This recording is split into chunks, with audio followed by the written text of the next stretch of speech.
നാശത്തിലെത്തിയ പുഴയെ ജനകീയ കൂട്ടായ്മയിലൂടെ പുനരുദ്ധരിക്കുന്ന സംസ്ഥാനത്തെ ആദ്യ പദ്ധതിയാണ് കണ്ണൂരിലെ കാനാമ്പുഴ പുനരുജ്ജീവന പദ്ധതി. നഗരത്തോട് ചേർന്നൊഴുകുന്ന പുഴയുടെ സമൃദ്ധിയെ തിരിച്ചുപിടിക്കാനുള്ള ശ്രമത്തിന്റെ വിജയം കൂടിയാണിത്. റിപ്പോർട്ടിലേക്ക്.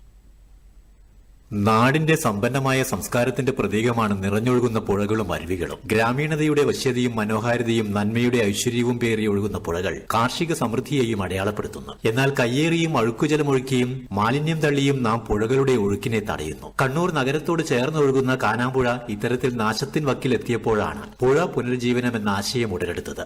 ഇന്ന് അത് ഫലപ്രാപ്തിയിലെത്തിയിരിക്കുന്നു. ഈ കാനാമ്പുഴന്റെ മറ്റൊരു ഇതെന്ന് പറഞ്ഞാൽ അങ്ങ് ചേലോറ, അതായത് മാച്ചേരിയിൽ നിന്ന് വരുന്ന പുഴയായി.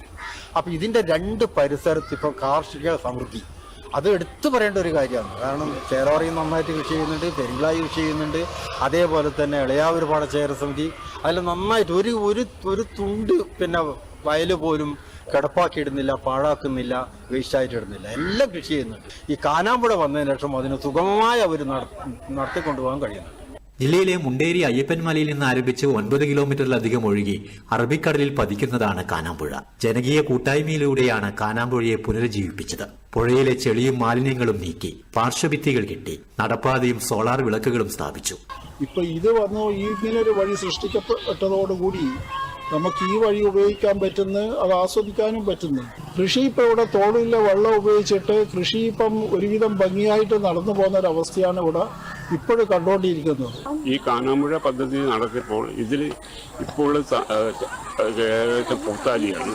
അതിന് ബദൽ ഗവൺമെന്റ് സൈഡിലായിട്ട് താമര വളർത്തിയിട്ടുണ്ടെങ്കിൽ അതൊരു നല്ലൊരു കാണാൻ ഭംഗിയാവുകയും അതിന് ഒരു സർക്കാരിനൊരു പൈസ ഉണ്ടാക്കാനുള്ളതായ ഒരു പദ്ധതിയാണ് താമര.